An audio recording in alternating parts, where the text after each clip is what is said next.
અડધા કપ જેટલા સૂકા પીળા વટાણા કે એનાથી એટલી મસ્ત એવી એક વાનગી બનાવીશું કે તેને એક મિક્સિંગ બાઉલમાં ઉમેરશું. તેની અંદર એકદમ સરસ ગરમ કરેલું પાણી ઉમેરશું અને વટાણા પલ્લી જાય એ માટે 4 કલાક માટે તેને ઢાંકીને મૂકી દઈએ. વટાણા પલ્લે છે ત્યાં સુધીમાં જુઓ એક મોટો બાઉલ ભરીને અડદની દાળ લીધી છે, તેને પણ મિક્સિંગ બાઉલમાં ઉમેરી દેશું. તેને પણ આપણે પાણી ઉમેરીને ધોઈ લેવાની છે. પહેલાં તો આમ તો રજાનો દિવસ હોય ને એટલે કંઈક ટેસ્ટી ખાવું હોય બધાને, તો રજા માટે તો એકદમ બેસ્ટ વાનગી છે. તો 2 પાણી વડે ધોઈ લીધી છે, ડોળ કાઢી લીધું છે. ત્યાર પછી હુંફાળું ગરમ પાણી ઉમેરીને તેને ઢાંકીને દાળ પલ્લી જાય એ માટે 2 કલાક રહેવા દઈએ. તો 2 કલાક થતાં દાળ તો સરસ એવી પલ્લી ગઈ છે. જુઓ કેટલી સરસ મોટી થઈ ગઈ છે. તો હુંફાળું ગરમ પાણી એડ કર્યું હતું એટલે એકદમ સરસ તે પલ્લી જાય છે. હવે તેનું પાણી છે ને ફેંકવાનું નથી, કાઢીને સાઈડમાં મૂકી દઈશું. ત્યાર પછી હવે દાળ છે એ મિક્સર જારમાં ઉમેરીશું. 3 ટેબલ સ્પૂન પ્રમાણે મેં ઉમેરી છે અને જે પાણી આપણે કાઢી નાખ્યું હતું તેમાંથી થોડુંક જ પાણી 4 થી 5 ચમચી જેટલું ઉમેરશું અને હવે તેને ગ્રાઇન્ડ કરી લઈશું. જુઓ પાણી ઓછું છે એટલે મિશ્રણ આવું જાડું બનશે અને આવું જ આપણે કરવાનું છે. પલ્સ મોડ પર પછી થોડી ફાસ્ટ, પલ્સ મોડ પર થોડી ફાસ્ટ, એવી રીતે થોડીક વાર લાગશે, પરંતુ દાળ આપણે જાડી પીસવાની છે, પતલી પીસવાની નથી અને એકદમ સ્મૂથ પીસી લેવાની છે. તો આવી સરસ પીસાઈ જાય ત્યાર પછી અડધી ચમચી જેટલું મીઠું અને સરસ રીતે તેને એક જ ડાયરેક્શનમાં મેં 2 મિનિટ માટે ફેટી છે. જુઓ આવું કરવાથી મિશ્રણ છે એમાં હવા ભરાય છે અને એકદમ મિશ્રણ ઉજળું બને છે અને હળવું બને છે. આ પ્રોસેસ ખાસ કરવી જરૂરી છે. સાઈડમાં મૂકી દઈએ અને વટાણા જોઈએ તો સરસ એવા પલ્લી ગયા છે. જોઈ શકાય છે કે એને સેજ એવું આમ ભાંગીએ એટલે કેટલા સરસ આમ 2 ફાળા થઈ ગયા છે. આવા પલળવા જોઈએ એટલે વધારે ગરમ પાણી લઈ લેવાનું એટલે સરસ પલ્લી જાય. પાણી દૂર કરી પ્રેશર કુકરમાં ઉમેરી અડધી ચમચી જેટલો હળદર પાવડર, અડધી ચમચી પ્રમાણે મીઠું ઉમેરી દઈશું. સાથે જ પાણી ઉમેરવાનું છે. તો અહીં હું ગ્લાસથી 1.5 ગ્લાસ જેટલું પાણી ઉમેરી રહી છું. જો કપ પ્રમાણે ઉમેરો તો 1.5 કપ જેટલું પાણી ઉમેરી દેવાનું છે. ત્યાર પછી આપણે ચપટી જેટલો ખાવાનો સોડા ઉમેરીએ જેથી વટાણા છે એ એકદમ સરસ બફાય અને સેજે કડક ન રહે. હવે અંદર એક સ્ટેન્ડ મૂકી દઈશું. મીડિયમ સાઇઝના 2 બટેટા લીધા છે, તેના 2 ભાગ કર્યા છે અને તેને વરાળેથી બાફવા છે એટલે મેં આ રીતે સ્ટેન્ડ પર ગોઠવ્યા છે.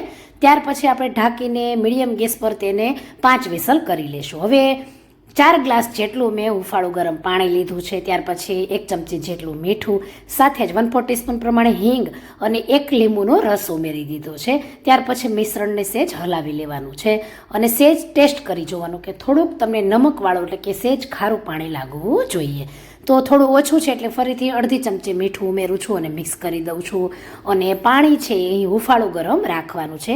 ઢાંકીને સાઈડમાં મૂકી દઈએ. ત્યાર પછી તેલ ગરમ થઈ જતાં જે આપણે બેટર બનાવ્યું છે તેમાંથી નાના નાના આવા સરસ એવા પકોડા જેવા એટલે કે ભજીયા જેવા સરસ એવા ગોટા બનાવી લેશું. જુઓ આ રીતે આપણે અડદની દાળના ગોટા બનાવવાના છે કે વડા બનાવવાના છે. હવે આપણે ફ્લેમ છે એ પહેલાં આપણે તેલ ગરમ કરવાનું, ત્યાર પછી મીડિયમ રાખવાની અને ત્યાર પછી જ આપણે તેને કરવાના છે. તમે જુઓ આપણે ફેટ્યું એટલે બધા જ વડા છે ગોટા છે ઉપર આવી ગયા છે અને એકદમ સરસ અંદર સુધી એકદમ મસ્ત તળાશે. થોડાક લાઇટ ગોલ્ડન બ્રાઉન થાય ત્યાર પછી આપણે તેને બહાર કાઢી જે આપણે હુંફાળું ગરમ પાણી કર્યું તેમાં ઉમેરી દઈશું. એક વડું તમને અંદરથી બતાવું. જુઓ એકદમ સરસ જાળીદાર બન્યા છે અને પોચા પણ એટલા સરસ બન્યા છે. જુઓ એકદમ મસ્ત છે. તમે આ વડાને ફક્ત ગ્રીન ચટણી સાથે ખાઓ ને તો પણ એટલા ટેસ્ટી લાગે. ગરમ પાણીમાં પલાળી દીધા છે, ઢાંકીને મૂકી દઈએ 2 કલાક માટે.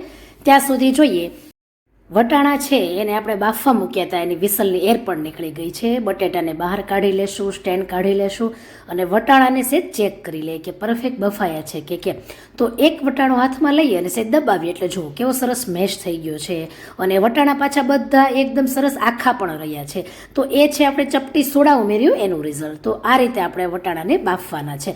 ત્યાર પછી જુઓ 4 થી 5 તીખી મરચી, આદુનો મોટો ટુકડો એના ટુકડા કરી ઉમેરશું. સાથે 10 જેટલા ફુદીનાના પાન, અડધી નાની ચમચી મીઠું, આ બધું સરસ એવું ખાંડીને એક મસ્ત એવી પેસ્ટ બનાવી લીધી છે.